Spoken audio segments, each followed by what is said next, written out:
Hey guys, so I'm a dummy and somehow managed to screw up the audio for my portion of this week's podcast. So you will only get to hear the lovely breeze segment. But I'm just going to honestly blame it. It was a ghost of machine. So you'll hear mine next week. So sorry. Okay, I gotta take my sandals off so I can get comfortable. I gotta get these off. Perfect. Okay. Are we on? We're on. Oh, I never know. I know, because I don't ever tell you. So. I know, it's better that way. It's like a surprise. It's all natural. It is. It's organic. It's heirloom. It's heirloom. Yes. I don't know. I like it. It's really not. Tell you what's not a family heirloom, this goddamn beautiful microphone. Oh, no. This is not an heirloom. Did anyone hear the difference last week? I wonder. I did. When you sent it to me to listen to, yeah. I was like, oh my God, it sounds like we know what we're doing. We're the armchair experts. Just kidding. Not really, but kind of. Which I haven't listened to that podcast in a long time because I've been obsessed with the other one, the Almost 30 podcast. Yeah, it's fucking good. It's helping me be a better person. That's good. Also question my whole life. Also have midlife crisis. That's what being 30 is all about. It is. It is nowadays. I think before it was like more like footloose and fancy free, but now you have to have that crisis because you're like, do I still want to live in my mom's basement? Do I still want to live in a barn? Kinda, because it's rent free, and we all know that's it's not rent free, but it's sorry. pretty much. I mean, compared to Fort Collins rent, yeah, or any place to be honest, or anywhere, unless you're like in the middle of low fucking income nowhere. Rent for sure. It's probably better than a lot of low income houses, so yeah, beggars can't be choosers. But still, I gotta spread my wings. Not the other thing. You could make money that way though. I just gotta start spreading them, and I'll be on my way to so many doors freedom. will open. Well, you know what? That still could be true. But it just depends, like what kind of lifestyle you want to lead. That's true. No Probably judgment. not the spreading kind. I mean, I don't want the same kind of. Unless you know, like, have access to a good doctor. So. Which I don't. Oh, then don't do that. Then you don't want no diseases. Mm-mm. How do you like my drink, Shay? It is very strong. What is this, is it a rendition of a Greyhound bus? Yes, it's Bree's rendition of a Greyhound. Not the dog. Or the bus line. Or the bus. Well, I've never had a Greyhound. Well, it's a grapefruit vodka drink. Well, yeah, it with tastes lime delicious. Wedge. Now I know. And I just put a lot of grapefruit things in it. It's delicious. Now I'm just going to order that every time I go to like a fucking crap bar and they're like, are you 104? I'm like, yes. Yeah, give me that canned grapefruit and the well vodka. Okay, please, bitch. Please. But don't give me the well vodka because I'm a little baby and I get bad hangovers with it because I'm a little bougie bitch. Ow! Don't bite me. Damn, you bougie. Yeah. Good. You're smart for not drinking well vodka all the time. Well, I did that because I went to a wedding this weekend and I felt like garbage and I only had I wasn't even drinking that much. And then I switched to wine, so I just can't hang anymore. You went to a wedding? Where was the wedding? In Nebraska. Nebraska, where? Scottsbluff. Oh, I know where that shit is, girl. Yeah, just a little Nebraska wedding. Was it out on a farm? Sure wasn't. It cornfield? It was in Chip and Joanna Gaines' barn. At least that's what it felt. No, it was just in a really nice venue. It was nice. But anyway, so I drank. I didn't think I drank that much, but I don't know. It was weird. But then I realized I don't think it was like rubbing alcohol, like the vodka sodas I was drinking. I was like, this. I got to drink a lot of these so I can't taste it no more. Super intense. But But then I switched to wine, and I think that I fucked Ooh, up. that helped. I That fucked it doesn't. up. I fucked up. So I just had a really bad hangover yesterday. Wine after anything, I feel like is. I'm I just always couldn't. fucking. So hungover instead the of next making day. a good adult choice, I'm like, I'm just not going to drink anymore. I'm like, I just have to switch to something that's not so rubbing alcohol-y. I'll switch to wine. I could have made a better choice, but I chose to switch to wine, and I think that's where I fucked up. It's okay. It's fine. So now I'm just drinking today, and I feel like that this is like 5 drinks in a glass. I think this is my first drink of the week, Shay. Oh, well, then fuck me. I'm an alcoholic. Jesus. No, I have just not. I didn't drink alcohol until today. Yeah. And then I think the last time I drank alcohol was when we were here. Well, Which is good for Brie. yep, and sad for Shay. No. It's I'm fine. not saying It's fine. that. It's my vice, and it's my only vice, so it's fine. I also tried to not eat sugar, but then I caved one day. Or like I'm trying to stop eating as much sugar because You know. I'm addicted. It is the worst drug out there, guys. It is. It's Goddamn sugar. They don't put no warning labels about that. And they should. I saw like actually where my friend Michaela lives. I think it's like right across from like a sugar mill, and it's so fucking weird because like out of the little spout, because like it's like a smokestack, but it was like I'm like wondering if it was different because if it was like baking sugar and shit or I don't know how you make fucking sugar. I might have to science that shit one day.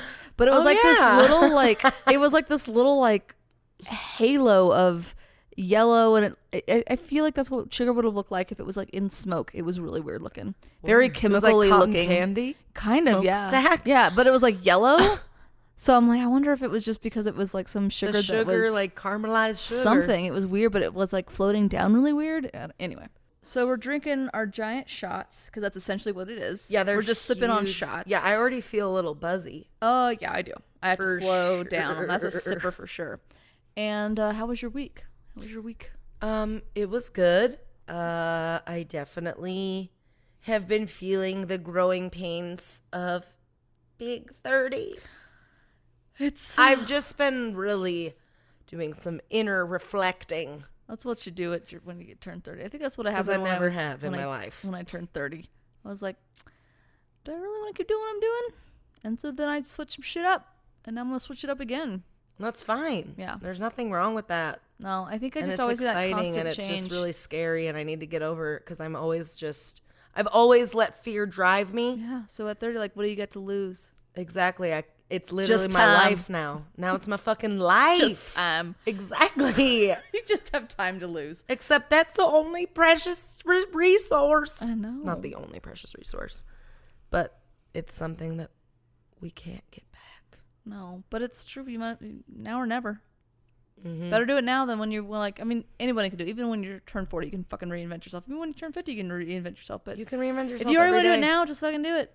You're right. Just do it. We're right. We'll hold each other's hands and jump into that black abyss of questionable choices. Because that's all you got to do. You just got to jump. Mm-hmm. And usually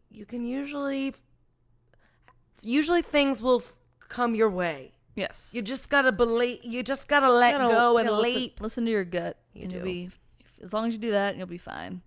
As long as you're a grounded person, like as long as you're not like on meth listening to your gut, like I'm gonna eat that guy's face. Yeah, no. Yeah, don't do that. But like, No. We if won't you have a be clear doing that. head and you're listening to your gut, go for it. And you're not hurting anyone.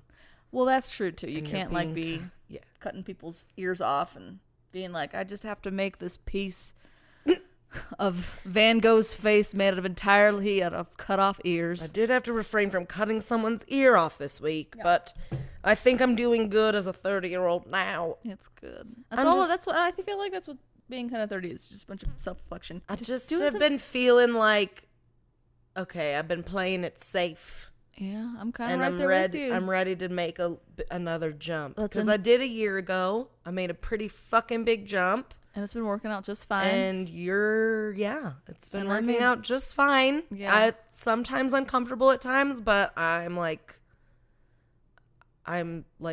so thankful that I, Yeah. did what I did, Yeah. and I decided to take the leap that I did because I was in a place to where I could, and And you can do it and again. I can do it again. Even I got to take another leap up because now I've just been, Coasting. I've been, going up little hills and stuff, but I'm ready to like. I think that's where I'm at too. Like I could coast where I'm at probably for like another 4 or 5 years if I wanted to. But I'm like, but do I really want to do that? No. Mm-mm. I don't because time. It's all about time. And you only live once. That's the motto. Okay, so you had a self-reflective week. It's interesting because it's kind of like where I've been all week. Yeah. We're like simpatico. We are. How was your week? Yeah, so I mean, I just, it was like a fine week. It was really slow, but I think it was like that self-reflecting week. Like, I love what I do, and I'm going to continue to do it, but I got to do it outside of my safety zone. I think I need just different. I can't have it to be, even though I'm comfortable, I have to have something different every day, or I'll like blow my brains out. Mm-hmm.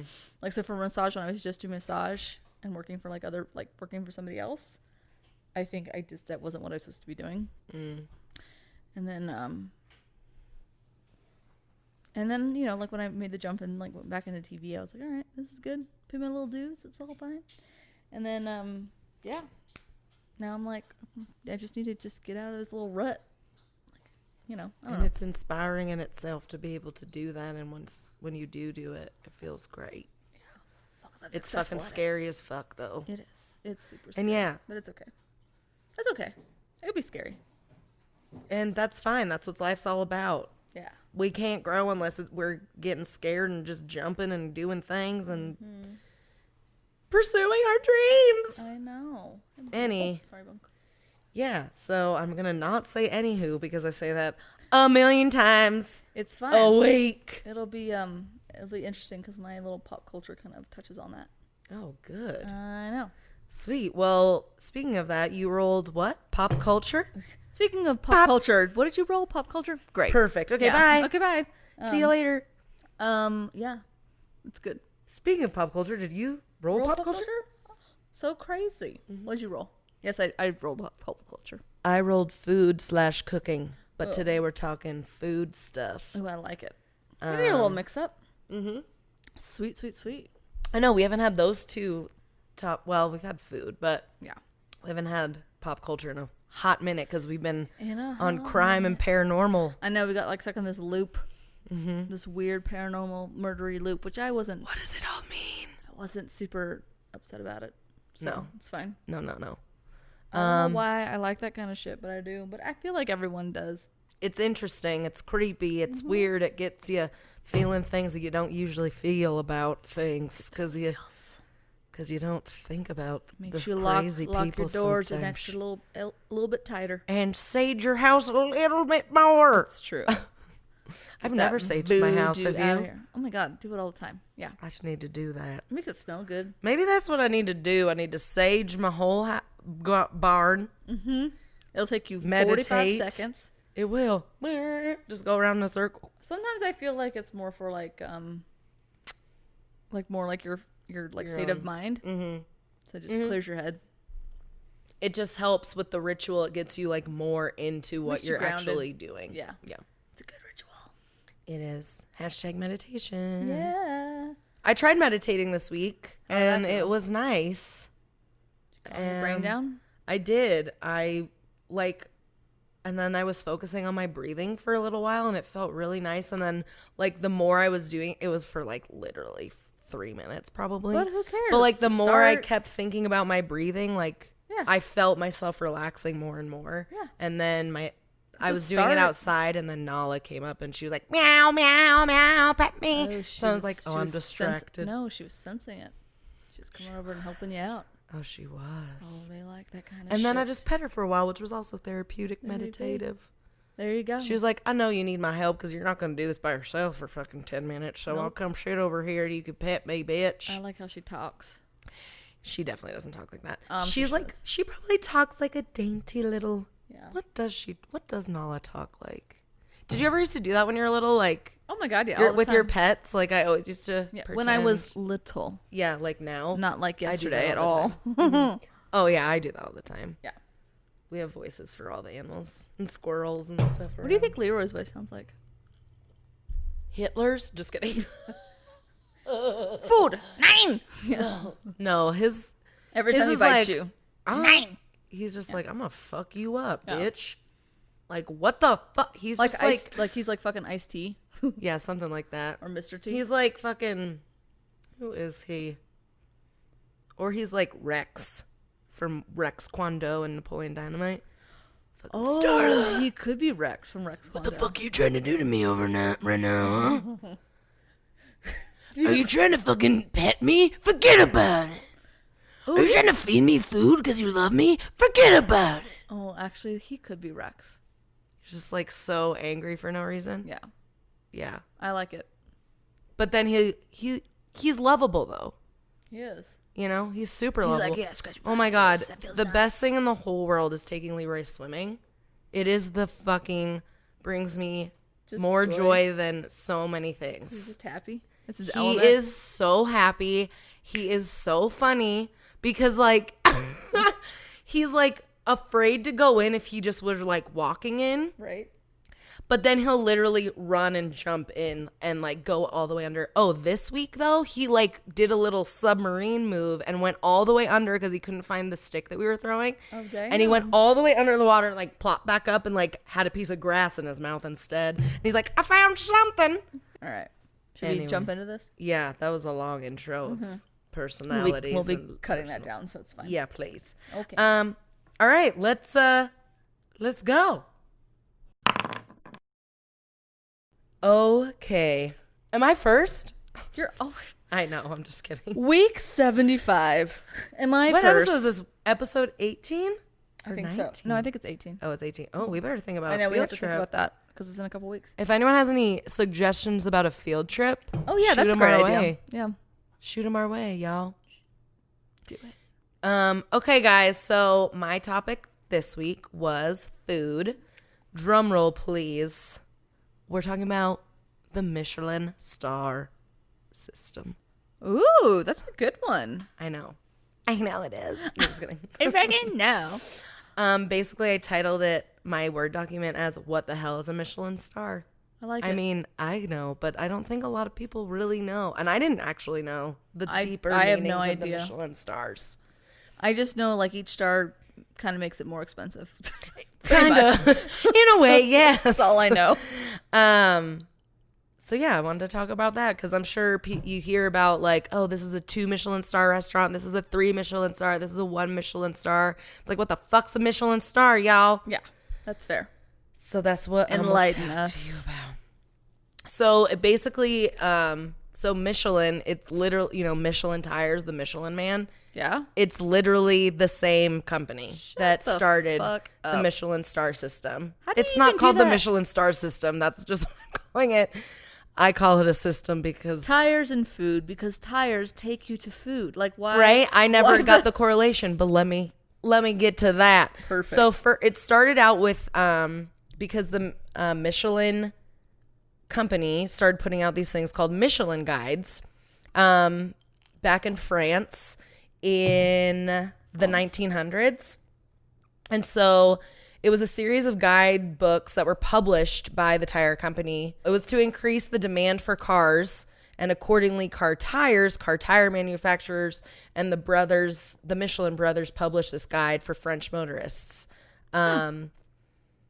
And yeah, because in 1900 there were fewer than 3,000 cars on the roads of France, and they were like, we need to sell more tires and more cars, so let's put out these guides. And they were like, it provided useful information for the motorists, such as maps, tire repair and replacement instructions, car mechanic listings, and then it also had listings of hotels and gas stations throughout France.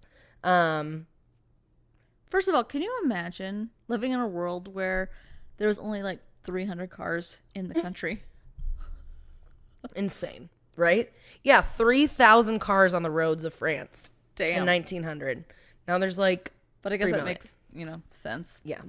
I'm sure only the best could give away their donkey and cart That's true. to trade that in. I want a donkey and cart now. I would ride the hell out of a donkey and cart. Yeah. So they also included for the traveler in search of different adventures for the day. They they listed different places you could go and then different places to eat or take shelter for the night. Ooh. So at first they, for like 20 years, they just handed these out for free. They were just like in Michelin stores and they were just guides that you could get for free. But then they also, actually stopped the publication during World War I. But then after the World War, they picked it back up and they still sent or gave it out for free. But then Andre Michelin, one of the Michelin brothers, was visiting a tire merchant and noticed that the copies were being used to prop up a workbench. And he was like, that's fucked up. We put a lot of effort into these. And he was like pissed about it. And he was like, man only truly respects what he pays for. So he decided to charge $2.15 in American dollars. Damn. That makes sense for the guide. though. And that started in 1992 that he started charging for it. Oh, not till 1992? Mm-hmm. Or sorry, it's 1922. Okay, sorry. I was like, damn, that was a long time. Jeez, I was like, how 90 years. No, they really just like sorry. picked a momentum with the Michelin stars like for only like the last like 25 years. It's crazy. Yeah, so anyway. So they also ended up making a couple different changes to it then in 1922. Got it. It started listing the restaurants by specific categories, and then they added more hotel listings and removed the advertisements to the guide because now they were charging for it. Oh. That makes sense though. I mean, it is like, you know, like people like how they fucking manhandled phone books, at least back in the 90s. Like, yeah, people don't give a shit. You put your fucking, you sit on that shit when you can't reach the steering wheel when you're little trying to drive a car. My grandma used to do that. Hell yeah. I'm just kidding. She uses pillows. She still does. That's and adorable. It's terrifying to drive with her. Yeah, it's absolutely terrifying. My auntie Leslie, I hope she's listening. She's like 4. How tall are you? 4'11"? 4'8"? That's how old my grandma 4'9". is. That's how old my grandma old. That's how tall my grandma is. She's 4'11". She's 4'11". I'm like, oh my gosh, I'm gonna get you a little baby Bjorn when I know, we go it's around so cute places. watching him drive because the seat's all the way up, and I just love holding her. Yeah. She's so little. You hold in your my aunt? arm. Yes. And when I give her a hug, oh, she's I so thought little. you were like cradling it yes, like a baby. I just hold her like a no, this is me hugging her head because Hush she's now. so small. It's nap time. She just rests in my bosom, my little Auntie Leslie. That's adorable. She better listen. She told me she's gonna. Love you. Anyway, so the Michelin peeps started recognizing the growing popularity of the restaurant section. So the brothers decided to recruit a team of inspectors, they're called, to visit and review the restaurants anonymously. Anonymity. Okay. So then the guide began to award stars for the fine dining establishments in 1926. Initially, there was only one single star awarded to the restaurants, but then in 1931, the hierarchy of 0, 1, 2, and 3 stars was introduced. You get 0 stars. That's kind of fucked up. Stars. This is a 0 Michelin star restaurant, but it's like, okay, we're just a fucking place to eat, and I'm sorry that we don't fucking polish your spoons with China silkworm silk. I don't know. You don't get to have like this caviar dipped in like fucking mayonnaise. I don't even know why that would be a thing, but gross. Exactly. That is a fancy thing to do. It's so fancy. So finally in 1936, the criteria for the starred rankings were published. And then during the rest of the 20th century, thanks to its serious and unique approach, the Michelin guides became bestsellers without equals. So the guide now rates over 30,000 establishments over 30 territories across 3 continents, and more than 30 million Michelin guides have been sold worldwide since. Damn. So it's pretty fucking legit. It's held true to its like original fucking thing. Standings. Its original purpose. So damn. So let's talk about what the stars mean, shall we? And they're literally like the Michelin little stars. That's like the 6-sided little bubbly star thing. Yeah. So 1 star means a very good restaurant in its category. 2 stars means excellent cooking, worth a detour. Because again, this was for like motorists. Right. and they still have the same Huh. they're still call it like That's interesting. I Yeah. never knew that. I get it. I just thought it was like but now it's like so prestigious to get a Michelin star, so it's like these descriptions are like kind of funny, like worth a detour. It's a 2 Michelin star restaurant. Right, It's like like, one of the best restaurants in the they're fucking like, world. Yeah, take that fucking detour is what it should Yeah, it's say like now. yeah, people like save up their life for going to a restaurant Right. that's like 1 Michelin star, Yeah. you know? Like Right. it's just funny that these are like the descriptions, which Just, I never it's knew. worth the detour. Yeah, take the fucking detour. Yeah. And then 3 Michelin stars means exceptional cuisine worth a special journey. I like A that. special journey. I like that, a special journey. But now, like, I feel like that could be for all of them now. Yes. I mean, even 1 Michelin star. The 3 Michelin stars should be like worth the special journey and worth the price I of feel your that way firstborn about son. Yeah. And you can sacrifice your finest lamb Your finest lamb. for dining here. So, Michelin reviewers, like I said, are called inspectors and are anonymous. I like that. They do not identify themselves, and their meals and expenses are paid for, obviously, by Michelin. And Michelin has gone to extraordinary lengths to maintain that these inspectors stay anonymous. There it is. There we go. So many of the company's top executives have never even met the inspectors. Like, that's how secret these people are. That's pretty awesome, though, because usually, like, you're like, oh my God, A, B, C, and D are coming. And you have to, like, so it's actually really smart. You know, I'm glad they do that so that they really get like the authentic. So it's not just like a one-time thing, and they give them like here's your 3 stars, and then they're like, we can be crap for days now. Exactly. Yeah. So the inspectors themselves are advised not to disclose their line of work, even to their parents. Like, it's like CIA shit. Right? This is serious fucking shit. The problem is, though, with calling them inspectors, I'm just thinking about like Inspector Gadget the I entire know. time, and I'm like, go Gadget fork, and I'm like, how do they remain anonymous if they have a fork coming They out of just their hat? reach into the kitchen with Yes. their go gadget arm. Yes, exactly. So Best career decision Matthew Barnawick ever made. what? What'd you just say? Matthew Barnawick. Oh, yes. Anyway, go on. I was thinking of the cartoon, and I was like, what? No, he didn't. do Penny? that. No, Penny and Dad, what's the dog's name? is it Brain or Brian? Brain. Brain. Brian is the dog from Family Guy. I'm Yeah, an dummy. idiot. He's the one that Anywho. drinks fucking martinis. Very different than Brain. Yes. So the inspectors write reports that are distilled in annual STARS meetings, they're called, at the Ooh. guide's various national offices into the ranking of 3 stars, 2 stars, and 1 star, or no stars. No, God, that would suck. A lot of chefs have always said that Michelin is the only guide that counts. And in France, when the guide is published each year, it sparks a media frenzy, which has been compared to that of the Academy Awards. Because I mean, like, essentially, they don't know who's been whatever. So like, they probably like actually it's like a surprise for them.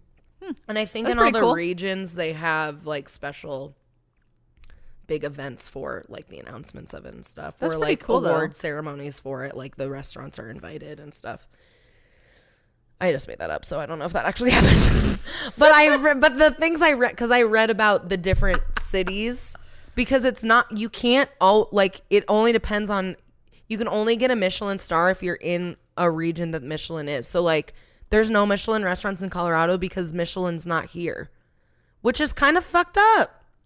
Oh, Which I never knew that, which always was like, why doesn't anywhere in Colorado have a Michelin star? It's because it's only in certain regions around the world. And it's so the East Coast or the West Coast of the United States. Yeah, and Chicago and Las Vegas. That makes sense.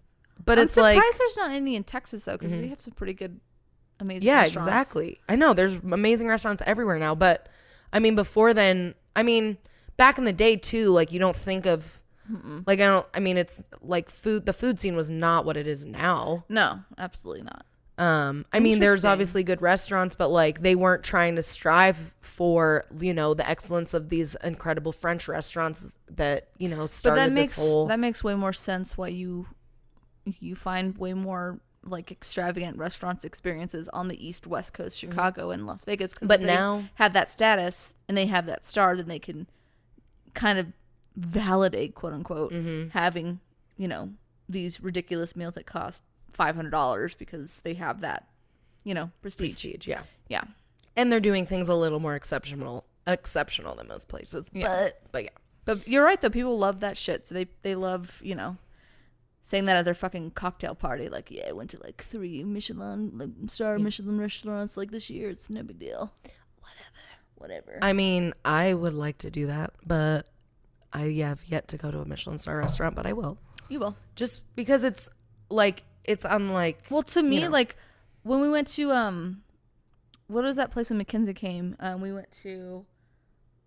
It was that place in the Union, or if it was like Mercantile in Denver. That was fucking amazing. Like I've never eaten anything like that before. It was ridiculously good. And like, it's just insane what some of these restaurants do for service and their ambiance and their like their silverware that they use and their everything they do is the like whole experience. It is. It's like a theatrical. It's like a performance, Right? Too. Which is insane. But anyway, go on. So let's talk about some controversies around the Michelin stars. Perfect. So a France-based inspector, his name is Pascal Remy. He already sounds shady. He wrote a tell-all book that was published in 2004. Ooh. And Michelin did not like that because they're so secretive about who their inspectors are. And this guy basically told He broke the code. the story. He broke the code. So he described the French Michelin inspector's life as lonely, underpaid, drudgery, driving around France for weeks on end, dining alone under intense pressure to file detailed reports on strict deadlines. Dining alone in these amazing restaurants. Yeah, it's like, shut up, dude. Anyway, go like, on, do sorry. you know how For free. Yeah, For for free. free. Yeah, whatever. And I have to visit these the best restaurants in the entire world. Wow, Like, what a douche canoe. yeah. So whatever. Like, I would be paid nothing to do that. I would be paid nothing Sign to me do up. that. If you just Anyway. pay for it, like, I'll fucking sponsor me. Yeah. Michelin. Michelin Tires. Hashtag sponsor me, Michelin. Dude, I'm never going to look at that marshmallow Michelin man the same way again. No. Anyway, no go wonder on. he's so marshmallow. I He know. eats at the best restaurants in the fucking Right? world. You so plump. He's so Anyway, marshmallowy. so marshmallow. So he maintained that the guide had become lax in its standards through Michelin. Though Michelin states that its inspectors visited all 4,000 reviewed restaurants in France every 18 months and all starred restaurants several times a year, Remy said only about one visit every 3.5 years was possible because there was only 11 inspectors in France when he was hired, rather than the 50 or more hinted by Michelin. Well, That number, he said, had shrunk to 5 by the time he was fired in December 2003. Well, so somebody sounds like a bitter McBitterson. Yeah. Somebody got fired because whatever, and now he's like, this whole thing sucks. I'm like, if somebody told me like, okay, they rumored that they had 50, well, maybe because they were trying to keep everybody on their toes. That Yeah. makes sense to me. That's just good business. Exactly. Oh, are you tired from eating all the amazing food? This sucks. That's so sucky. So Remy also accused the guys of favoritism. He alleged that the Michelin treated famous and influential chefs such as Paul Bocuse and Alain Ducasse. I cannot speak French. It's okay. I can't speak Spanish. As untouchable and not subject to the same rigorous standards as lesser known chefs.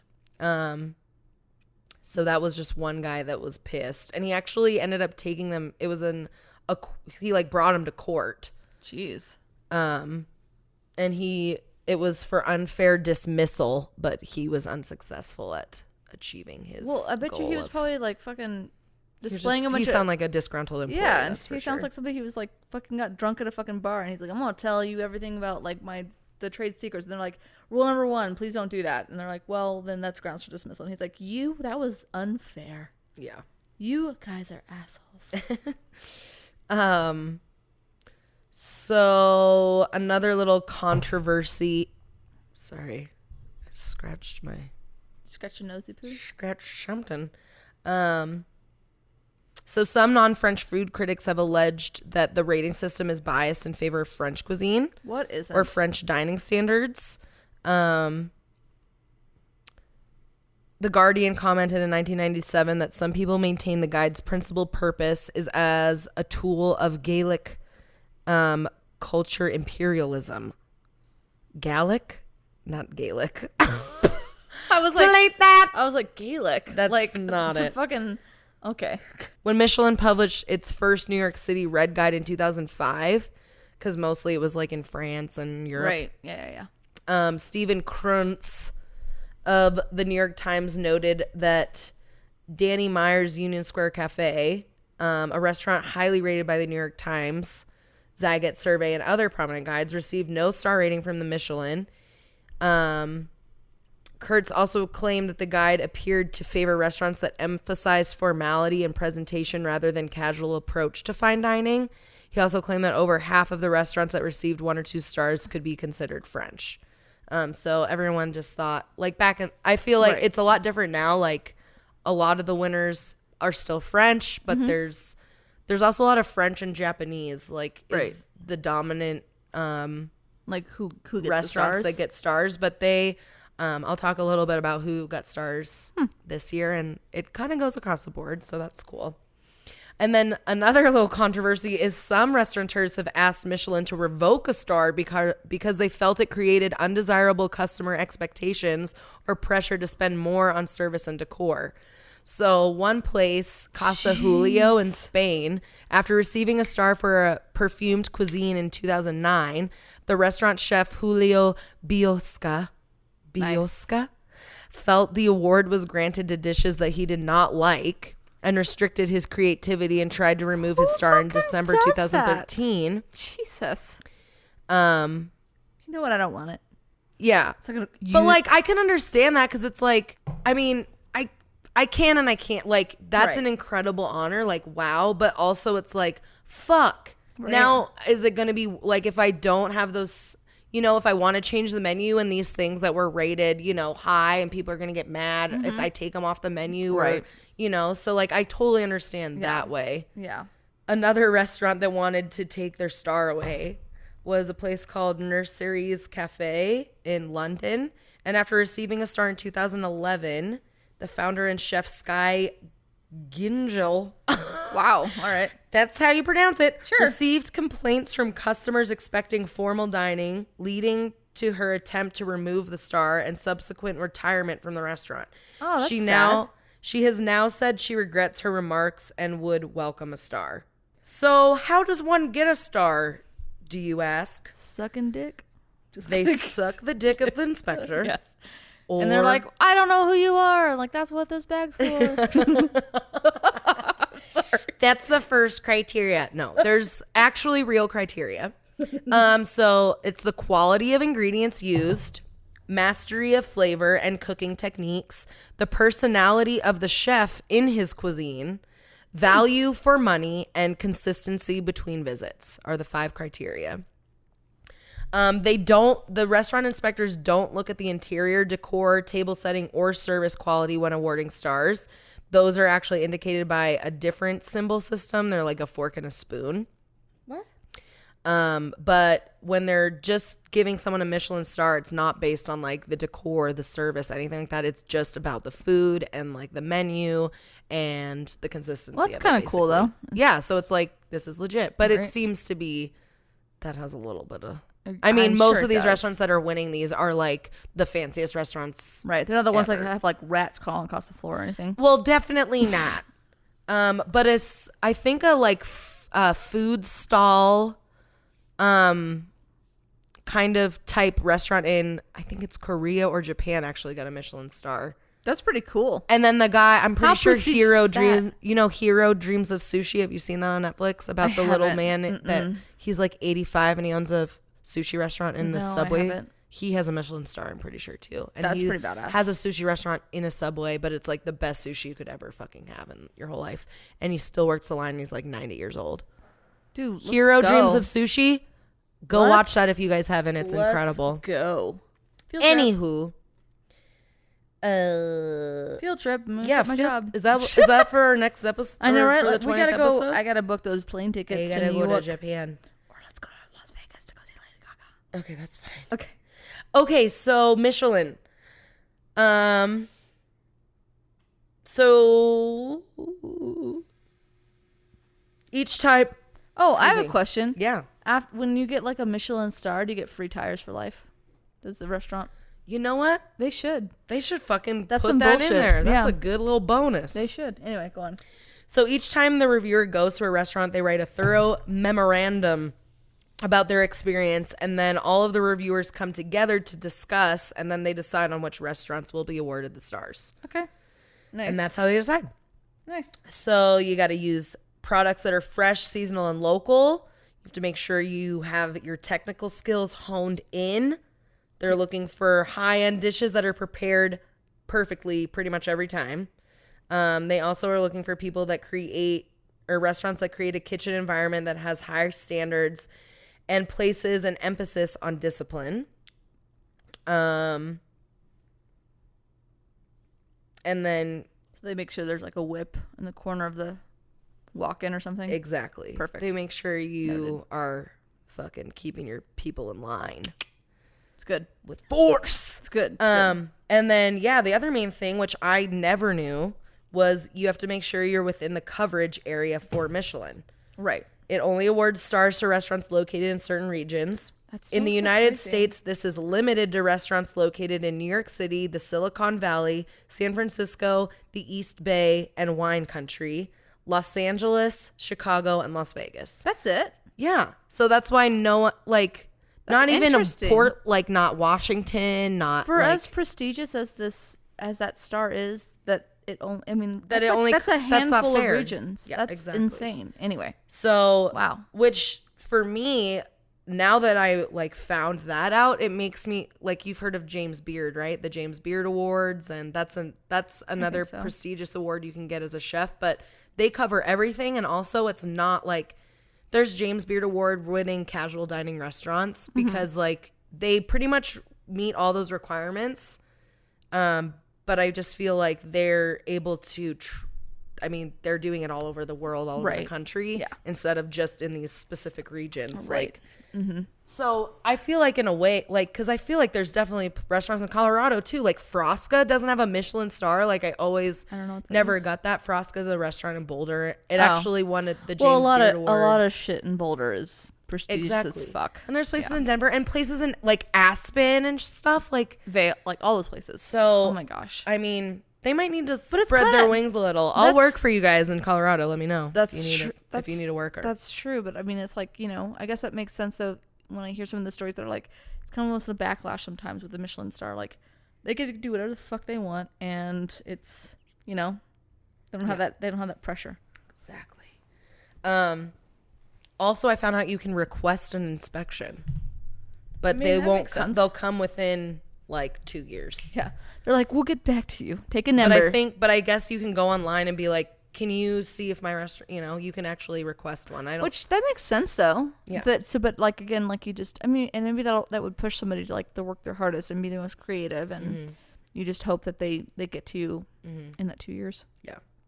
So now I just wanted to talk about some of the most decorated chefs out there.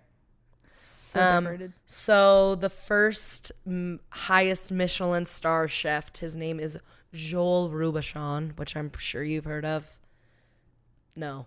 Oh no, I'm thinking of Paul Robuchon, has all the really fancy It pastry. sounds so familiar. Yeah. Yeah. So Joel Robuchon is widely known as the chef of the century. Century. He currently has 31 stars because he has multiple restaurants. Just Michelin stars? Yeah, just Michelin stars. Holy 31 shit. totally. How much does a fucking croissant cost Because from you him? can regain your. I don't know. They're $75. So he's known as a pioneer of the post nouveau cuisine era, and his relentless perfectionism has translated into more authentic, timeless French cuisine. Wow. He's the owner of 12 restaurants around the globe. Robuchon is also the former mentor of another talented chef on this list, Gordon Ramsay. Are you serious? That's pretty cool. So, like his famous mentee, he's known for having a really hot temper, and both chefs have acknowledged tension between themselves after Robuchon hurled a plate at Ramsay and Ramsay stormed out of the kitchen. That's a famous little interaction between them. So then And they're both he just started throwing plates at He everybody. would he was angry and he would throw shit at people. He's one of those kinds of chefs. Yeah, no thanks.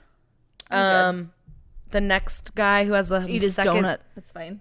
Yeah, I'll just eat some Pastries. I don't want to work with him, but I would like to eat his pastries. So Alain Ducasse has 21 stars. He's one of only 2 chefs to hold 21 Michelin stars throughout his career. Wow. He is the first chef to own restaurants carrying 3 Michelin stars in 3 different cities. And he has opened over 25 restaurants across the globe. Jeez.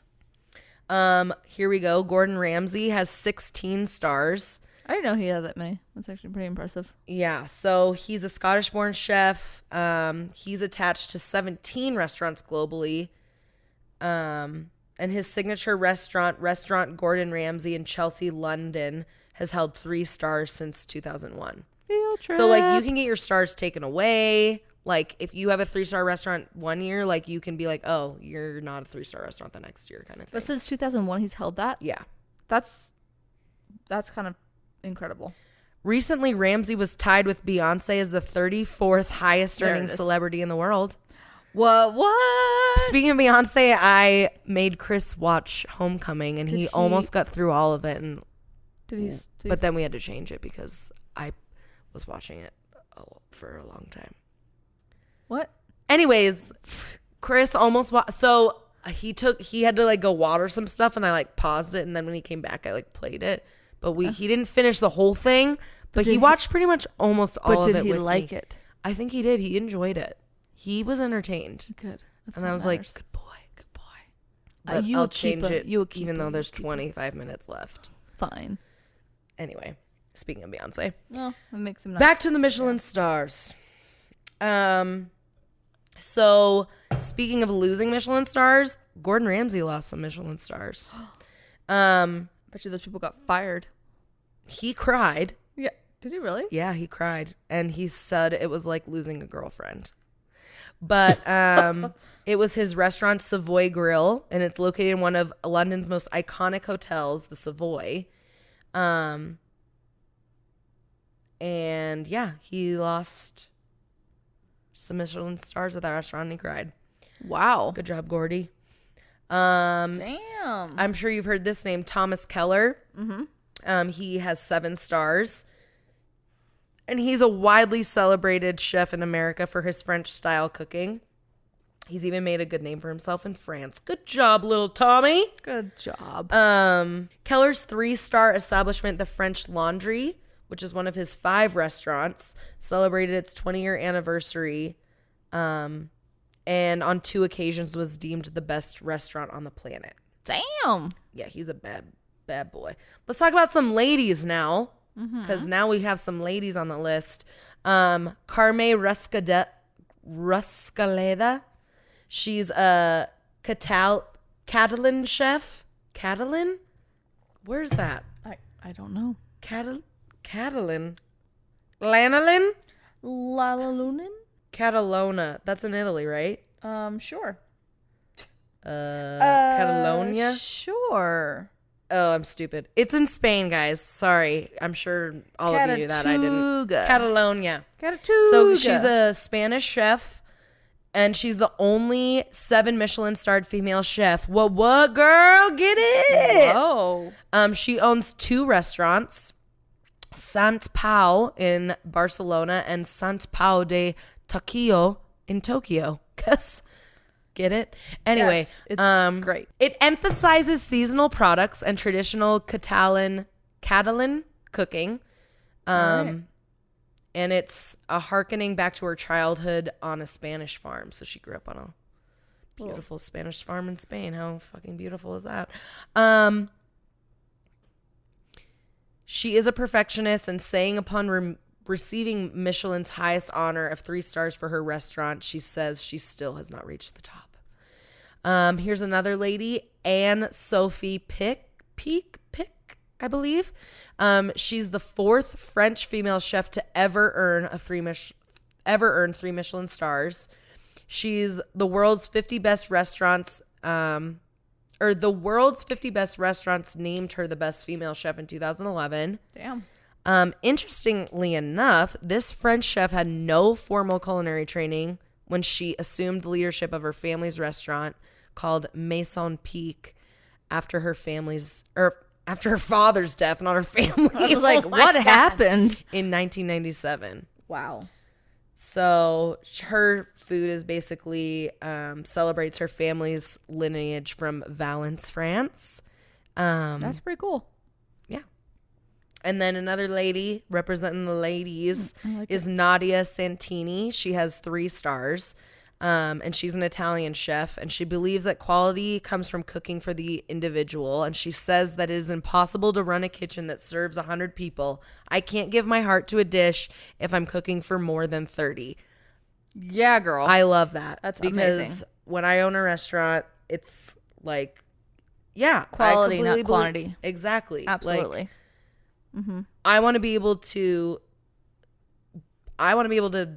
be a part of every person's dish, and like I completely believe that. And also when you're cooking for 100 people plus a night, like you have to get things done responsibly, you have to get things that aren't properly raised, stuff like that, unless that's what I believe too. So I really liked her. That's awesome. More opportunity to change the menu too, for sure. Keep it fresh. So yeah, I was just gonna talk about some of the Michelin star chefs Michelin star restaurants this year. Nice. So you can see that they actually aren't just French and Japanese, which most of the time it is. A majority of the restaurants are those cuisines, but they're integrating other people, Right. and that's good. So first, let's start with New York. So the New York's dining scene this year has 11 new additions to the Michelin Guide, and it brings its total of Michelin star restaurants to 76. Damn. So, but then I heard about this, which is about one of my favorite chefs, April Bloomfield. So she, I believe, has had a Michelin star before for her restaurant, The Spotted Pig. But in 2019, which was this year, Yes.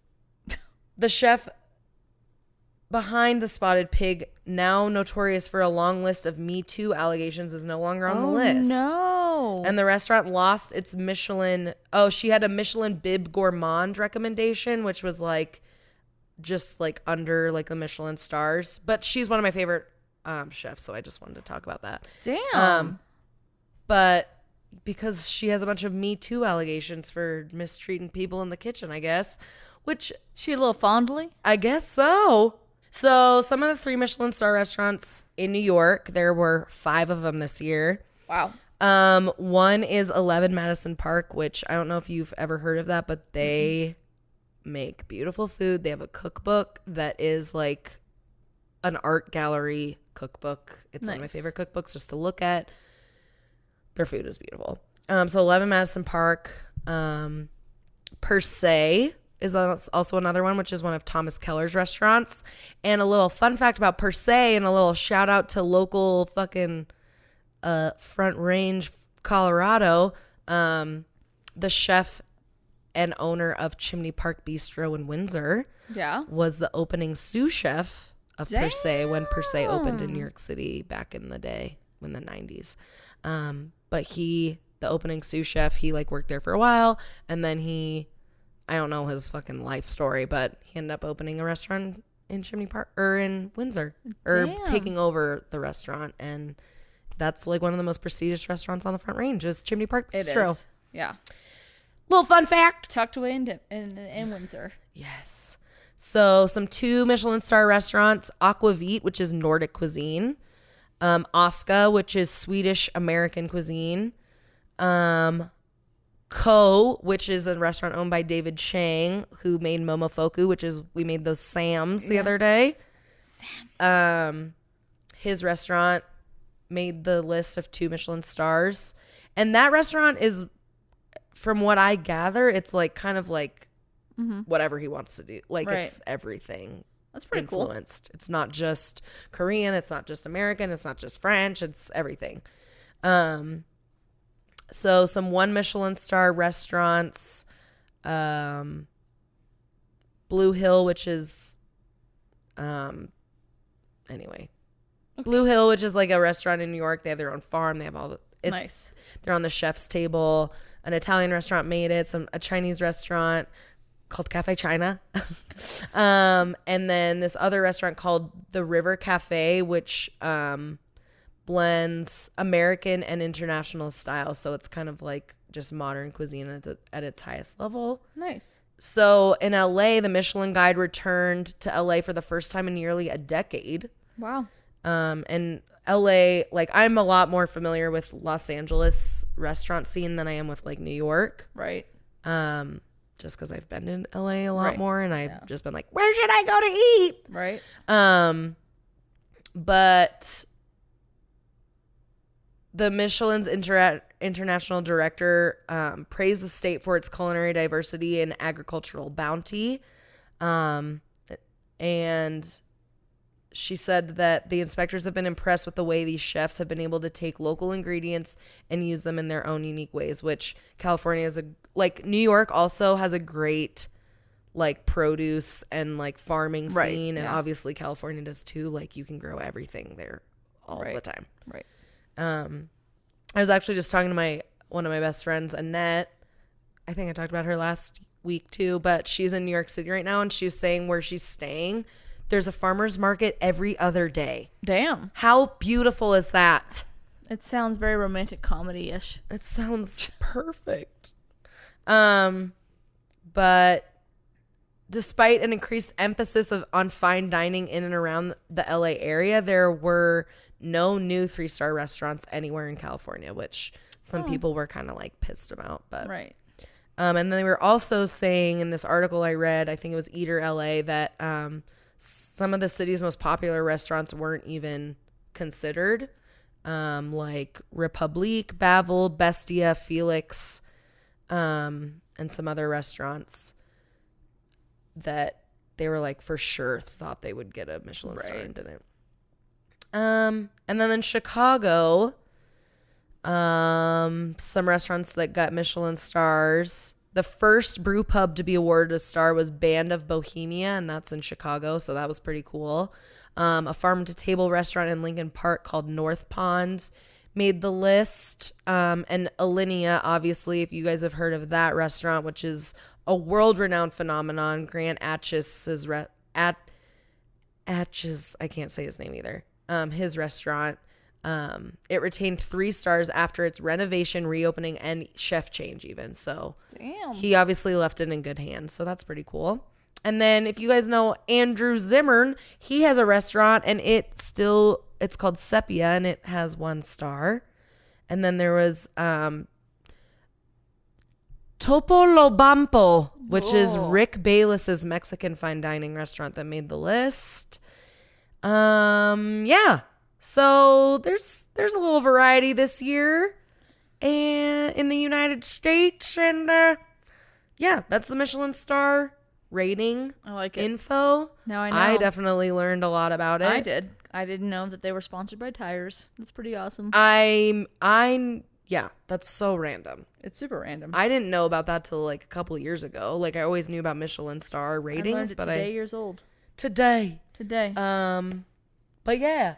So just keep doing good shit, you restaurants, and if you want to go to a Michelin star restaurant, just save your fucking pennies, because it's usually expensive. Yeah. Or your but firstborn, it'll be whichever. like a theatrical performance experience unlike like any other. It'll be like Beauty and the Beast, be our guest. Literally, they'll sing that to you. There'll be a candlestick that sings. Oh my God, Shay, you just gave me the greatest idea. Oh, what? That's going to be my restaurant. Every night we open with Be Our Guest and candlesticks. Juggle the candlesticks. But we'll change like plates. Every other word so we don't get copyright infringement. Exactly. Okay, it'll be fine. Don't be a pest, don't be a pest, because you are our guest, and we'll tie your napkin around your neck, Sherry, and we provide the rest. I'll just like change. That's just amazing. Sing that it was a good riff. I liked it. Horribly. It'll be great. You have to just sing it a little off key. It'll be fine. Be our guest, be the service to the test.